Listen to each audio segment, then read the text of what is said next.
our God and the God of our fathers, raise up this child to his father and mother, and let his name be called in Israel Zacharias, the son of Zacharias. Not so.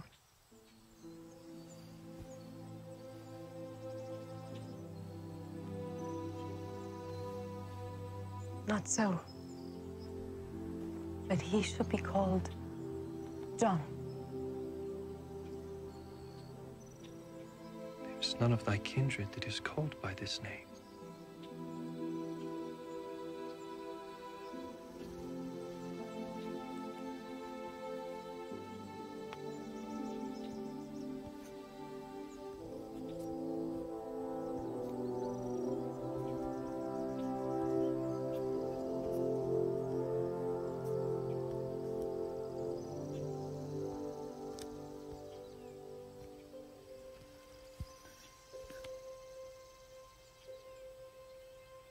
His name is John.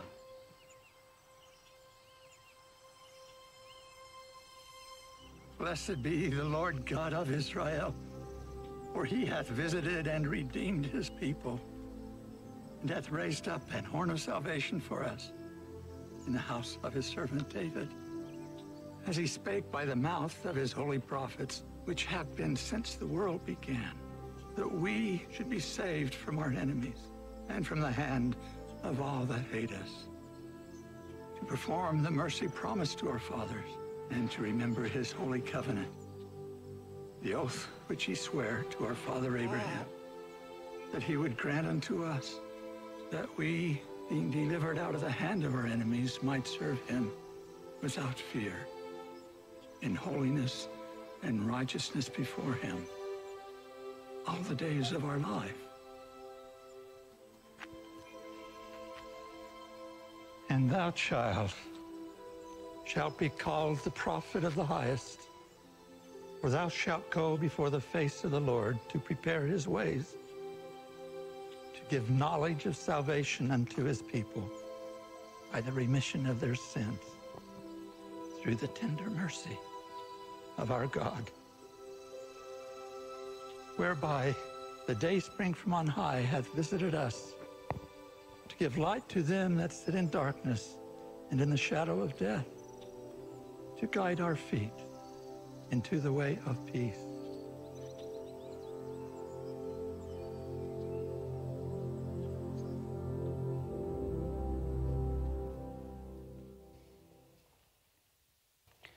Mari saudara dikasih dalam Tuhan, kita tundukkan kepala dan kita berdoa. Bapa, kami bersyukur karena pada minggu ini kami memasuki Advent keempat, di mana kami kembali menghayati akan cinta kasih Tuhan. Yang di dalam kasih-Mu Engkau datang mengutus akan anak-Mu ke dunia, menjadi sama dengan manusia. Karena kasih Engkau menggantikan diri kami, yang seharusnya mati, dimurkai oleh karena dosa yang ada di dalam diri kami. Tetapi karena kasih, Engkau mengerjakan sebuah karya keselamatan, supaya kami tidak hanya beroleh akan keselamatan, tetapi kami boleh mengalami cinta kasih Tuhan yang rindu untuk berelasi dengan kami. Sehingga ketika Engkau datang Tuhan, Engkau juga tidak hanya mengerjakan bagian-Mu, tetapi Engkau juga mau tinggal di tengah-tengah kami untuk mengajarkan bagaimana kami memainkan peran di dalam karya keselamatan Tuhan. Kami berterima kasih Tuhan, kiranya hati kami boleh kembali dipenuhi dengan kebenaran firman Tuhan, di mana Engkau yang telah menciptakan kami untuk menjadi pribadi-pribadi yang mempermuliakan Tuhan. Kami mampu memuji-Mu di dalam roh dan kebenaran. Pimpin setiap kami, baik hamba-Mu yang terbatas di dalam menyampaikan, menguraikan akan perenungan akan firman Tuhan, dan juga setiap kami yang mendengarkannya. Dalam nama Yesus Kristus kami mengucap syukur dan kami berdoa. Amin. Shalom bagi saudara-saudara, saudara-saudari terkasih, baik yang beribadah secara onsite di gedung gereja ini maupun yang beribadah secara online di kediaman masing-masing.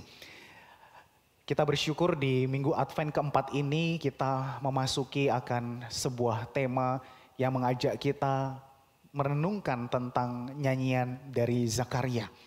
Tema kita yaitu terpujilah Tuhan Allah kita. Dan video tadi memberikan sekilas ayat yang kita baca yaitu di dalam Lukas pasal yang pertama ayat yang ke-67 sampai ke-80. Oleh karena itu saya tidak akan membacakannya kembali di kesempatan ini. Saudara, sebelum saya masuk ke dalam perenungan lebih jauh, saya mau memperkenalkan saudara akan sebuah benda yang baru saja saya temukan dan ini bagus sekali. Ya, benda ini adalah senter ya. Ini adalah senter yang bagus dan dari iklannya itu bisa memperlihatkan kalau uang itu asli apa enggak itu kelihatan ya. Ini uang 2.000 ya. Tenang, saya tidak akan melakukan sulap merubah 2.000 jadi 20.000 atau bahkan 100.000, tidak mungkin ya. Saya tidak melakukan itu. Nah, saya mau coba nyalain dulu. Katanya bisa ya saudara ya. Katanya sih tinggal dinyalain tapi nggak bisa ya. Kayaknya ada yang bermasalah gitu ya saudara ya. Sebentar ya saudara ya. Oh, ternyata baterainya ada yang kebalik nih, ada yang rusak sama baterainya kosong. Berarti saya harus isi dulu sama baterainya ya, baru saya bisa pakai lagi sesuai dengan fungsinya harusnya ya. Kita coba sekali lagi.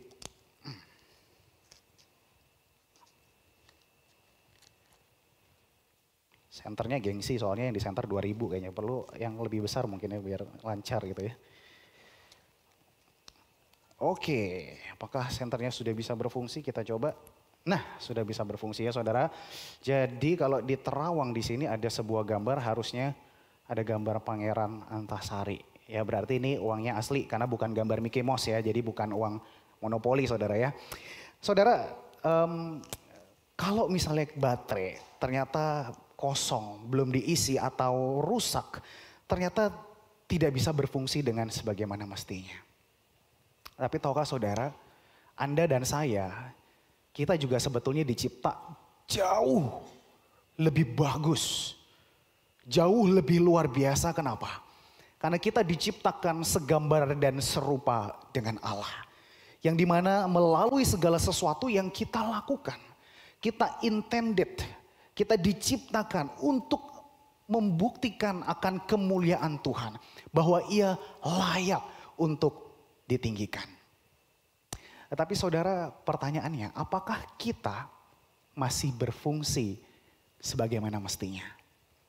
Apakah kita, Anda masih memuji Tuhan? Saudara, harus diakui meskipun kita diciptakan demikian, kita sangat mungkin punya baterai yang kosong. Kita sangat mungkin punya baterai yang rusak. Sehingga sekalipun mungkin kita bisa bernyanyi, kita bisa berdoa. Tetapi kita tidak berfungsi sebagai pribadi yang memuji Tuhan. Loh kok bisa? Saudara bisa membuktikan. Kerap kali kita bisa melakukan hal tersebut tanpa alasan. Kita bisa melakukan hal tersebut tanpa makna. Seringkali kalau misalnya diajak ya dalam persekutuan berkumpul. Yuk kita doa, oke doa. Siapa yang doa? Kamu yang doa gitu ya. Saudara, bisa sekali kita cuman ikut merem ya. Kita nggak tahu mikirin apa, tapi kita join aja gitu. Paling nggak muka kita kelihatan serius gitu ya. Apalagi mungkin ada embel-embel. Yes, yes Tuhan. Ya. Tadi doa apa? Gak tahu. Yang doakan dia gitu. Saudara, ternyata bisa.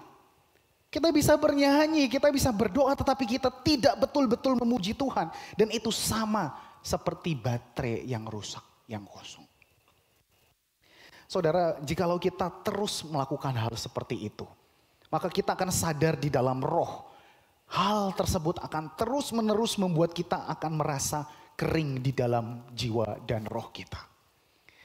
Maka saudara, adalah sangat tepat jikalau kita hari ini menggumulkan sebuah tema, terpujilah Tuhan Allah kita. Dan kita belajar dari tokoh Zakaria.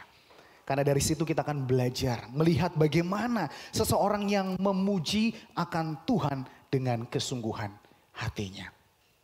Saudara, teks yang tadi sudah dibacakan di sana memulakan sebuah nyanyian dari Zakaria, di mana di sana dikatakan terpujilah Tuhan Allah Israel. Saudara, kata terpujilah ini di dalam bahasa aslinya itu menunjukkan sebuah ungkapan memuji yang diucapkan karena ada alasannya. Jadi dia memuji karena something worthy to be praised.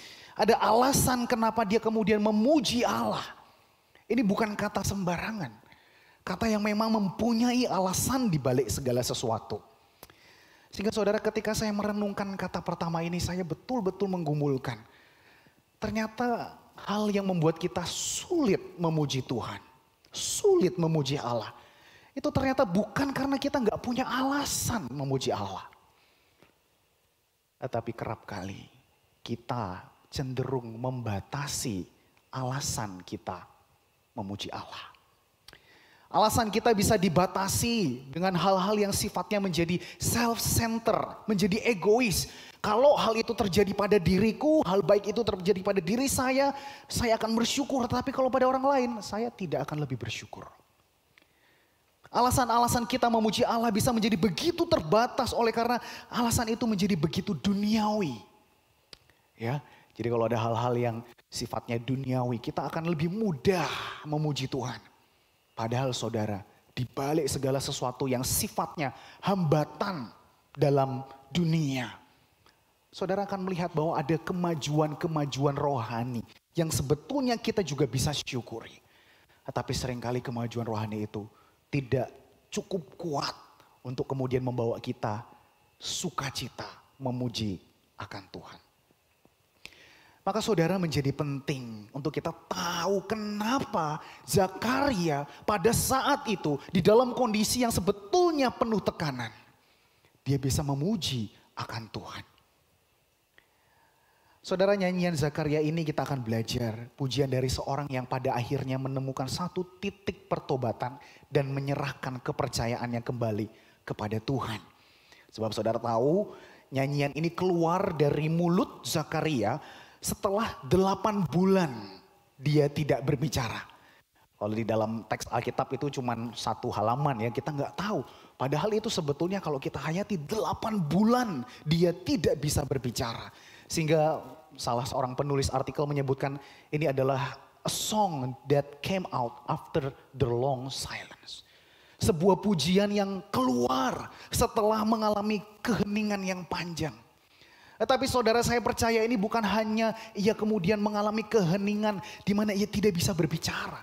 Tetapi sejatinya dia juga mengalami sebuah perenungan yang panjang tentang apa yang sebetulnya akan terjadi. Saudara, 8 bulan Zakaria banyak merenung.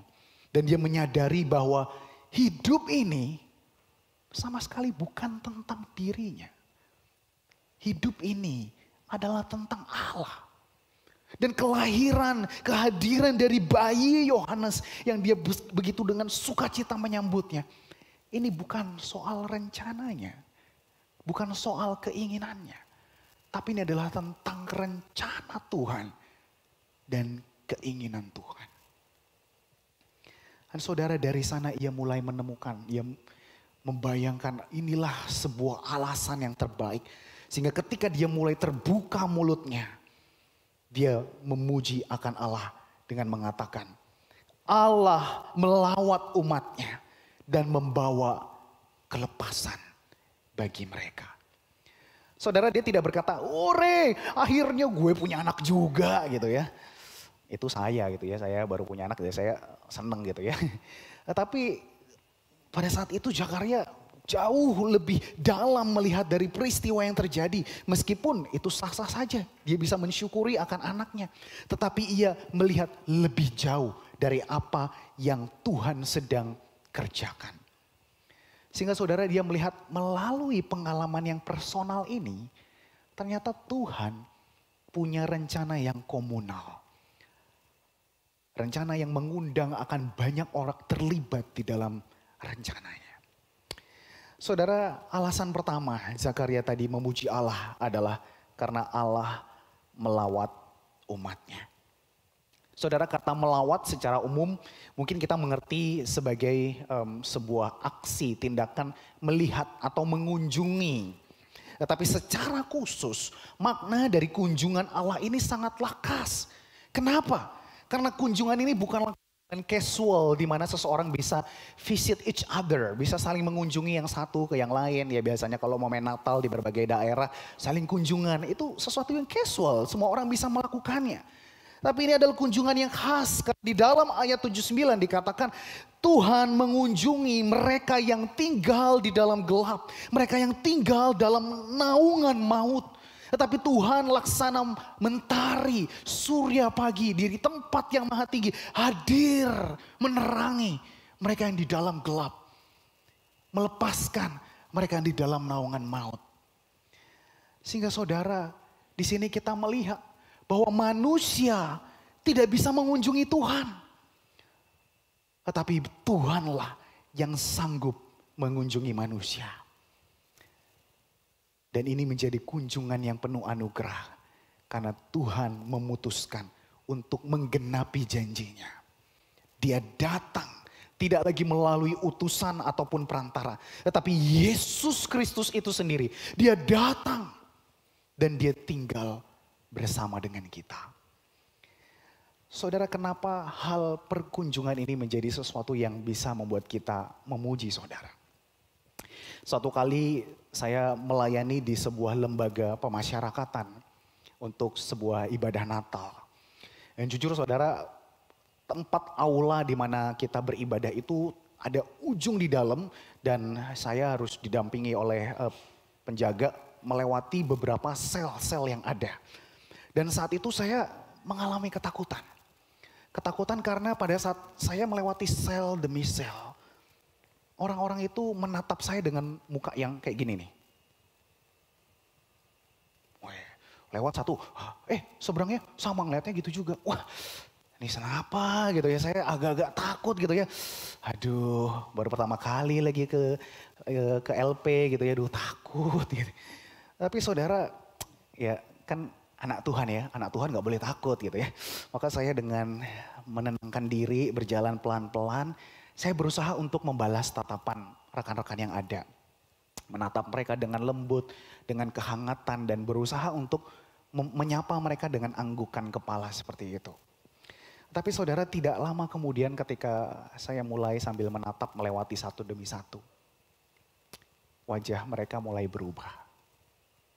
Satu pemandangan yang membuat saya bertanya-tanya, apa maksudnya? Sampai akhirnya saya tahu jawabannya. Ketika masuk di dalam ibadah tersebut, ada momen kesaksian dan salah seorang penghuni bercerita. Betapa sebetulnya ia selalu berharap ketika ada orang yang datang. Pintu di luar jauh mulai terbuka. Biasanya pintunya besi ya. Lalu ada langkah yang berjalan semakin mendekat ke arah selnya. Dia terus berharap semoga kali ini orang ini berhenti. Semoga kali ini orang ini berhenti. Semakin dekat langkah kaki dari orang tersebut, ternyata orang tersebut melewati sel miliknya. Dia terus berdoa, dia terus berharap ada orang yang berhenti di depan selnya dan kemudian datang memang untuk dia. Tetapi kerap kali langkah tersebut tidak berhenti di depan selnya dan melewati dia begitu saja. Tidak ada seorang pun yang melawat dirinya. Setelah sekian lama, sekian tahun ia berada di sana. Tidak juga dari keluarganya. Saudara, ini adalah seruan hati dari seorang yang berada di dalam gelap dan dinginnya sel.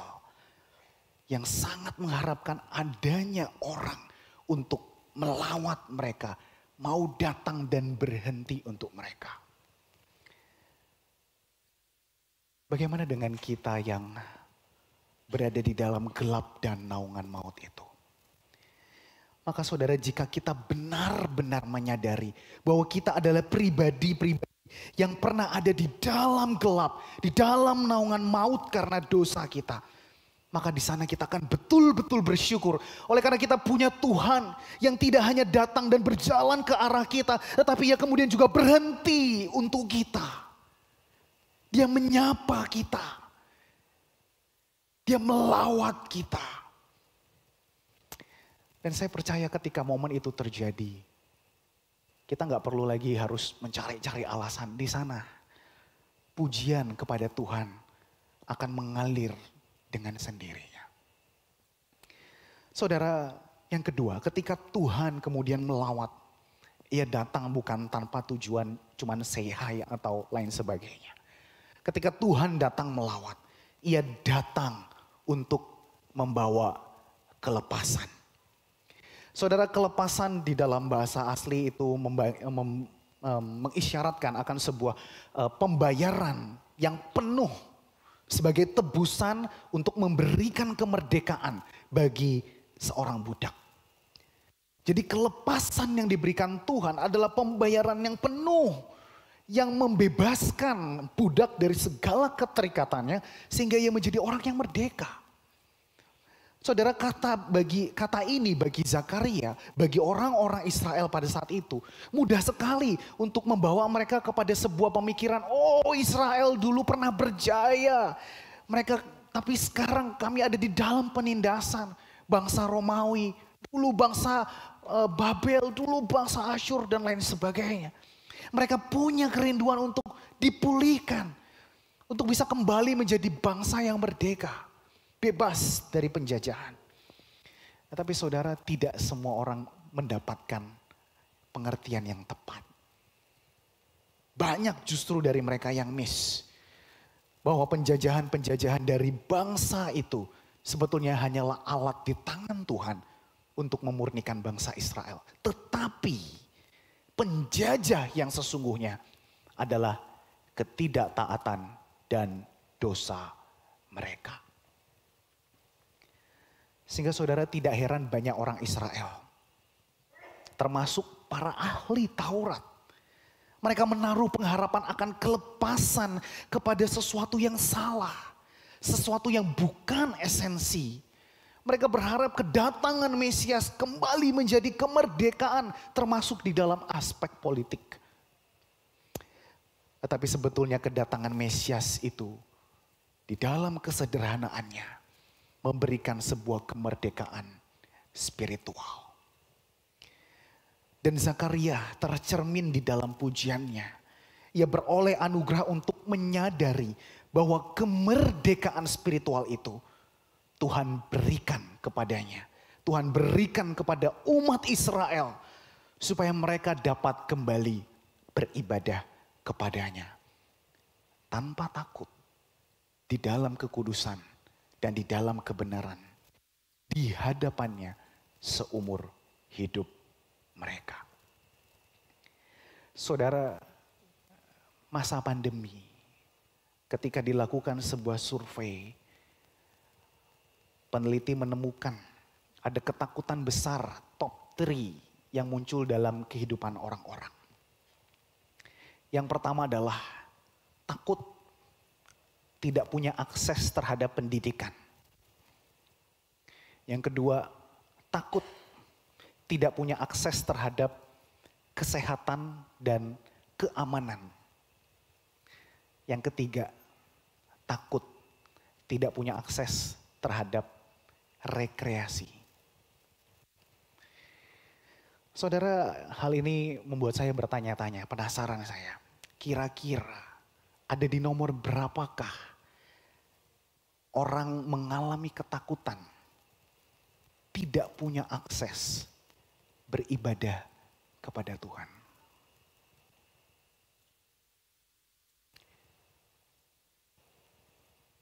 Saudara, kelepasan apa yang sedang Anda dan saya nanti-nantikan hari ini? Jangan sampai kita menantikan sebuah kelepasan yang salah. Kelepasan yang mungkin tidak esensi. Sehingga hal tersebut membuat kita terlimitasi. Kita terbatas sekali dalam memuji Tuhan. Karena kita sendirilah yang sebetulnya membatasi alasan untuk memuji Tuhan. Maka penting sekali saudara untuk kita mengerti bagian ini. Di dalam nyanyian Zakaria dia menyatakan hal ini. Yaitu untuk kita tahu siapa sebetulnya yang menjadi musuh kita dalam hal apa? Dalam hal menghalangi kita beribadah kepada Tuhan. Kelepasan yang diceritakan, dinyanyikan oleh Zakaria menceritakan tentang kelepasan dari musuh. Dan karena kelepasan itu ia memuji akan Tuhan. Maka saudara kita harus tahu siapa musuh kita. Ketika saya merenungkan teks ini saya gumulkan secara pribadi, ya ampun. Saya menemukan sesuatu yang seharusnya, yang sebetulnya adalah musuh kita.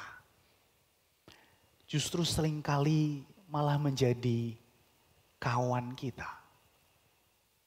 Kita memeliharanya, kita memberi makan terhadap hal tersebut.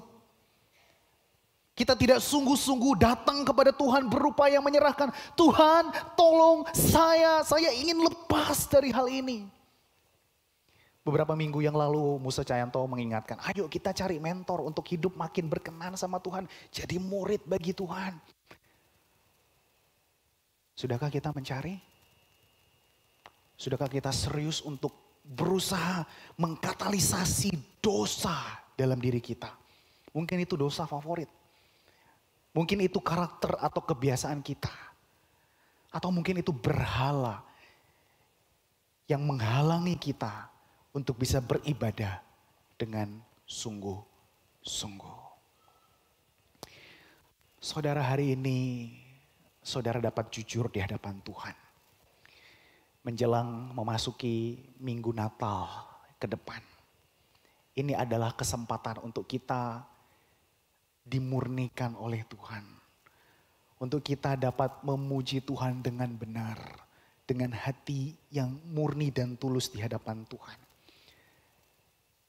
Kita mulai dengan mengalami kelepasan yang benar. Yang Tuhan rindu untuk kerjakan bagi kita. Sehingga kerinduan saya, kerinduan kami. Momen Natal menjadi sebuah momen penuh pujian kepada Allah. Karena Tuhan Yesus yang telah datang itu. Dia yang sanggup memberikan kelegaan yang sejati.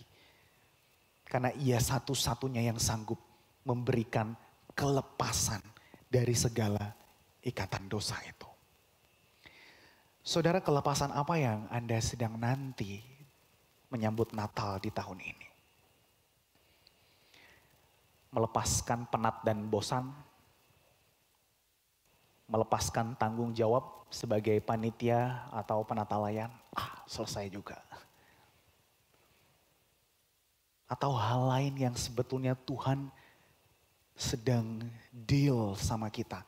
Tuhan sedang rindu untuk ayo Ezra, ini sesuatu yang kamu harus bereskan tahun ini.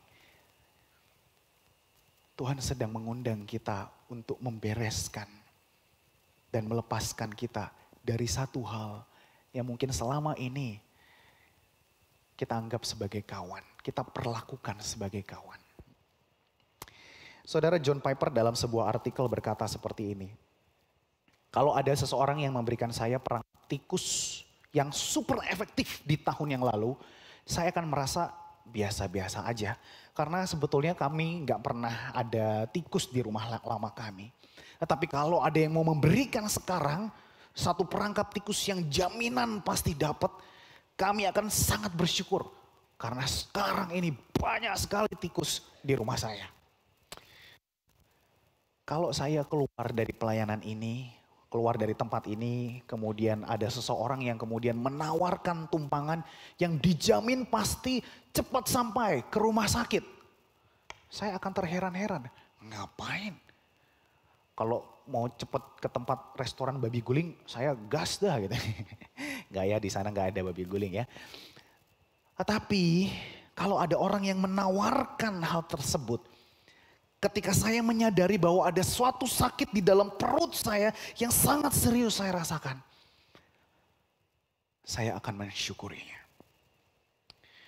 Jika saya keluar dari gereja ini, lalu tiba-tiba saya di-stop oleh banyak mobil polisi yang mengepung saya, lalu menarik dan mendorong saya masuk ke dalam mobilnya.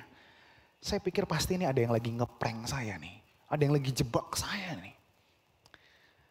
kecuali saya menyadari bahwa di depan sana ada segerombolan orang bersenjata yang dapat membahayakan nyawa saya akan bersyukur. Saudara, kita akan semakin menghargai pemberian ketika kita tahu betapa kita membutuhkannya. Demikian pula akan mengalir dalam diri kita puji-pujian kepada Tuhan. Jikalau kita menyadari betapa kita membutuhkan lawatan dan kelepasan yang sebetulnya hanya Tuhan Yesus Kristus sanggup berikan pada kita. Saudara, jika Anda dan saya rindu untuk dapat kembali berkata, terpujilah Tuhan Allahku. Sebagaimana kita memang diciptakan untuk memuji Dia.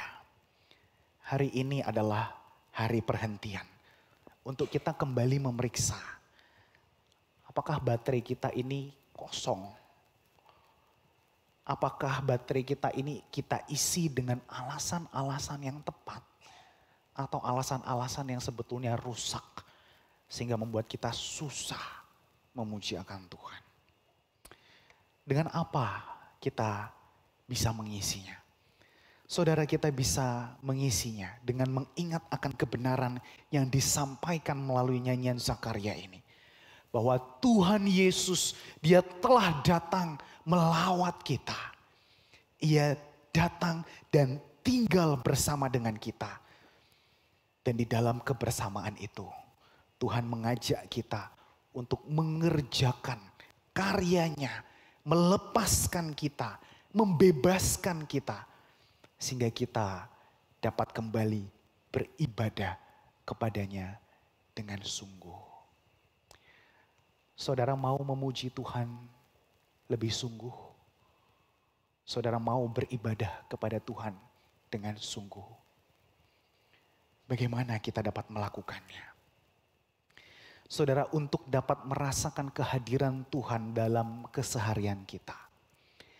Kita juga harus mengusir kehadiran dosa dalam keseharian kita. Thomas Watson dalam Doctrine of Repentance dia berkata, sampai kita menjadi musuh bagi dosa, kita tidak akan pernah berteman dengan Tuhan Yesus. Sampai kita mengecap dosa itu sebagai sesuatu yang pahit, kita tidak akan bisa menikmati Yesus sebagai sesuatu yang manis. Maka saudara, apa yang bisa kita lakukan? Yang pertama, kenali siapa musuh kita. Musuh Allah adalah musuh kita. Bukan sebaliknya ya. Musuh kita jadiin musuh Allah, bukan. Musuh Allah adalah musuh kita. Yang kedua, kenali siapa yang menyertai kita. Dia adalah pribadi yang maha kuasa. Dia berkuasa untuk memberikan kemenangan.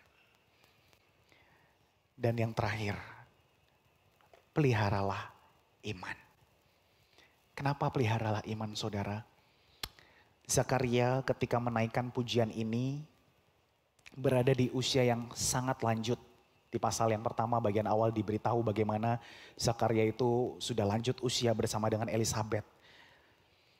Dan kemungkinan besar ia tidak bisa menyaksikan bagaimana Tuhan Yesus melayani dan menyerahkan nyawanya sebagai korban penebus dosa yang baru terjadi 30 tahun kemudian.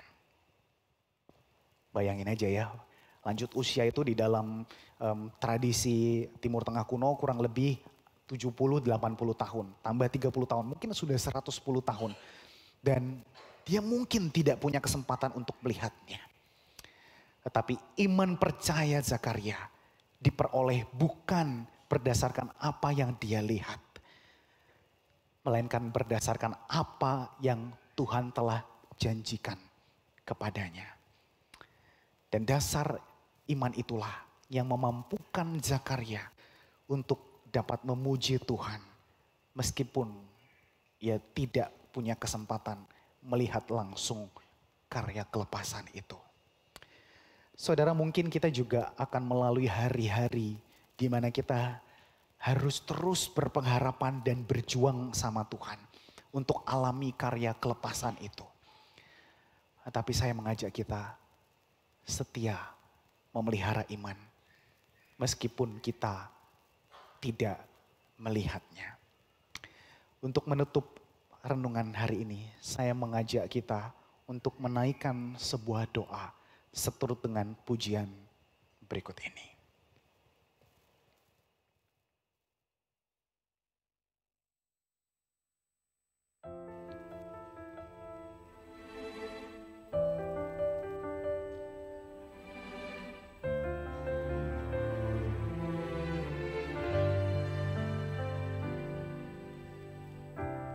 Kekuatan di hidupku, ku dapat di dalam-Mu. Kau teguhkan hatiku, tiada yang mustahil bagimu. Sebab aku percaya, bukan karena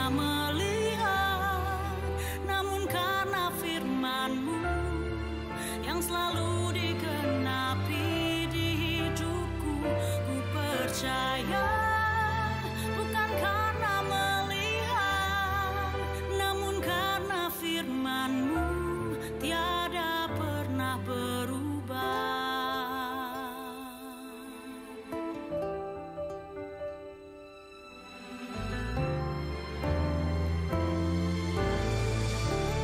Kekuatan di hidupku, ku dapat di dalam-Mu. Kau teguhkan hatiku, tiada yang mustahil bagimu. Sebab aku percaya, bukan karena melihat, namun karena firman-Mu yang selalu digenapi di hidupku. Ku percaya, bukan karena melihat, namun karena firman-Mu tiada pernah berubah. Sebab aku percaya, bukan karena melihat, namun karena firman-Mu yang selalu digenapi di hidupku. Ku percaya, bukan karena melihat, namun karena firman-Mu tiada pernah berubah.